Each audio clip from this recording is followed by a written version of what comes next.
A doll arrives as a gift, but it's not just a toy. It moves when you're not looking, whispers when you're alone, and leaves messages you'll never forget. Meet Robert, the doll that has haunted generations, and it's still alive. In the early spring of 1904, the Thompson family of Providence, Rhode Island, received a peculiar gift from an old friend of the family. It arrived on a grey afternoon, the sky heavy with clouds that promised rain.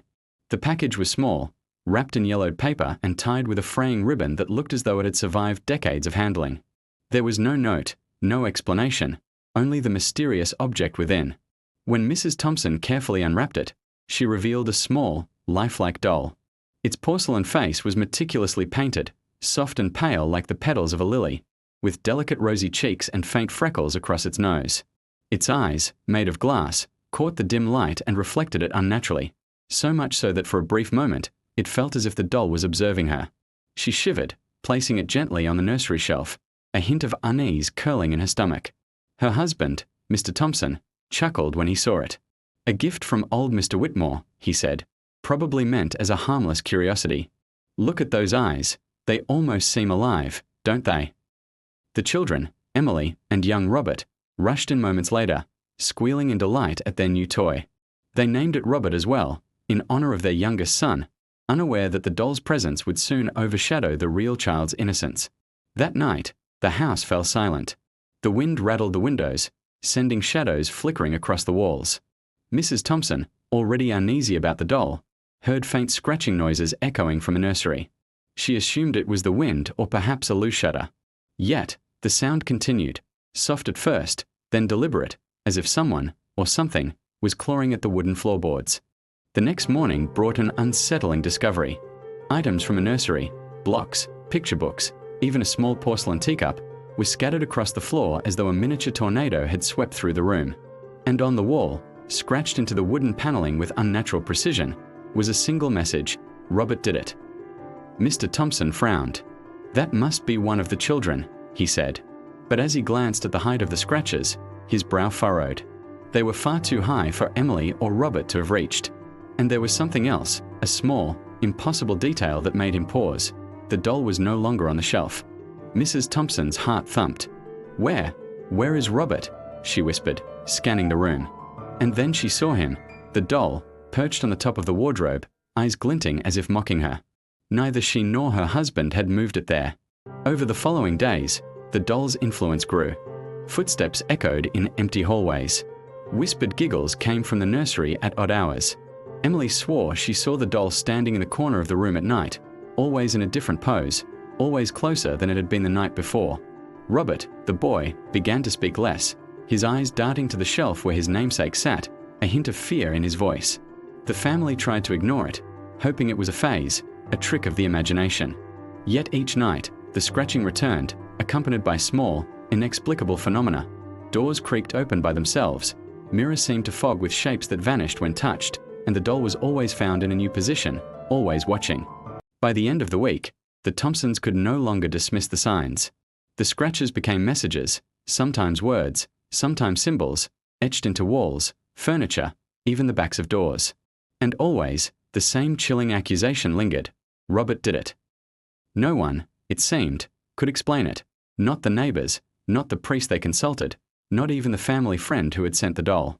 And so, the Thompsons lived with the quiet terror of a presence in their home that was both familiar and profoundly alien, a presence that seemed to wait, to watch, and perhaps to plan. That night, as the wind howled outside and the candlelight flickered across the nursery, Mrs. Thompson swore she saw a shadow move independently of the doll. And from somewhere deep in the house, a whisper, soft, mocking, and utterly human, rose above the wind: Robert did it. By the end of the week, the strange occurrences in the Thompson household escalated. What had started as small, seemingly harmless disturbances now felt deliberate, almost malicious. Footsteps echoed through empty rooms at odd hours, soft at first, then growing louder, as though someone, or something, was pacing, always just out of sight. Doors would creak open on their own, sometimes slamming shut with a sudden, violent force. One particularly cold evening, Mrs. Thompson awoke to a suffocating sense of dread. The room was dark, the wind rattling the windows, and a heavy silence hung in the air. She felt a weight on her chest and froze. Slowly, Her eyes adjusted to the dim moonlight streaming through the curtains, and then she saw him. Robert, the doll, sitting upright on her chest, glass eyes fixed unblinkingly on her.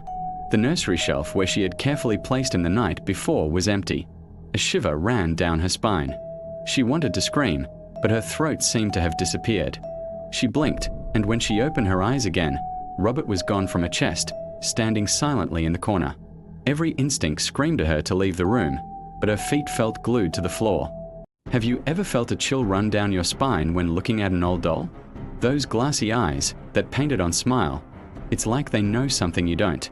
Well, my story is about one such doll.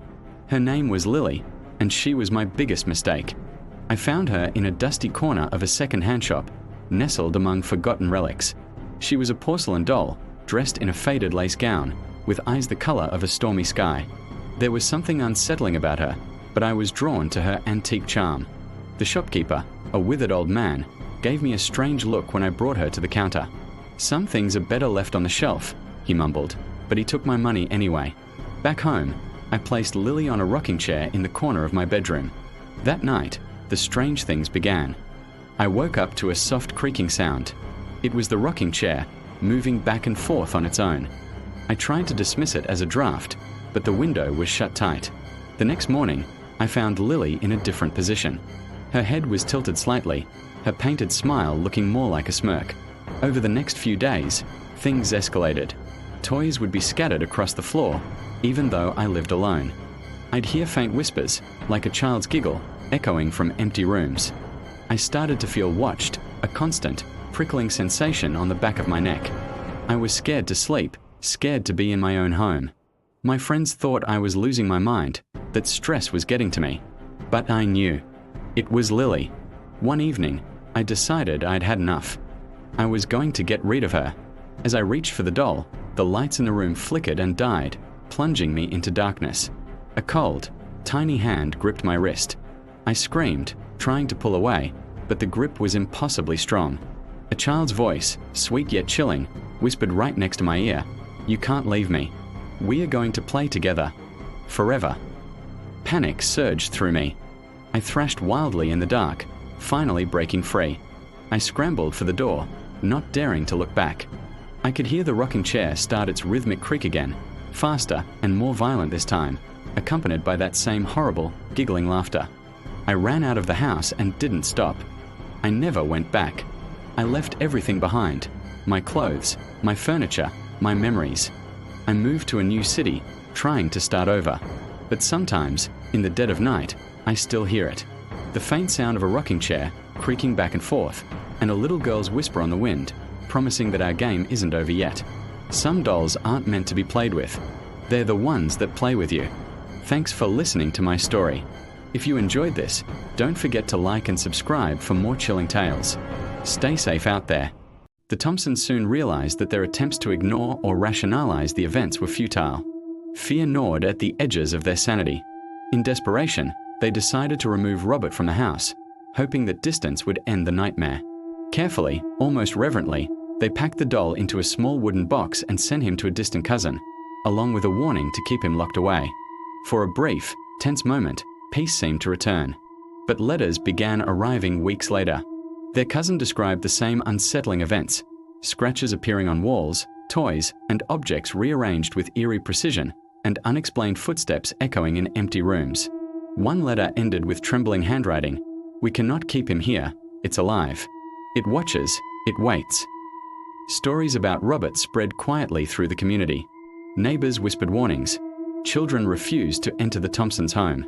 A local psychic, summoned by desperate relatives, gave a dire caution. "The doll carries a restless spirit," she said, her eyes wide and serious. "It clings to those who possess it. Do not attempt to destroy him. If you try, he will only return, stronger, angrier, more cunning." Her warning lingered like a shadow over every household that came into contact with Robert. Over the decades, Robert changed hands many times. Each new owner reported increasingly terrifying experiences: nightmares filled with shadowy figures, accidents with no explanation, and the unmistakable feeling of being watched, manipulated, hunted. Messages appeared in strange places, on walls, carved into furniture, written in dust. Words like "I am still here and you cannot escape me" were repeated again and again, leaving the family, and eventually investigators, in a state of growing dread. By the 1970s, historians and paranormal investigators took notice. Robert was placed in a Rhode Island museum, displayed behind glass with a stern warning, "Do not touch." Visitors reported eerie phenomena. The doll's eyes appeared to follow them, faint giggles echoed in empty rooms, and a few claimed to hear whispers when standing too close. Even in modern times, the legend persists. A janitor cleaning the museum late at night described the sound of small, mocking laughter in the dark, the doll's head seeming to turn toward him despite the glass barrier. Cameras captured inexplicable movements, shadows crossing empty rooms, doors creaking, objects subtly displaced. Paranormal experts agree, Robert is more than a mere doll. He is a vessel for something malevolent, a presence that has haunted generations. Every individual who comes into contact with him feels it, the slow, creeping dread, the subtle manipulations of their environment, and the chilling awareness that he is always watching.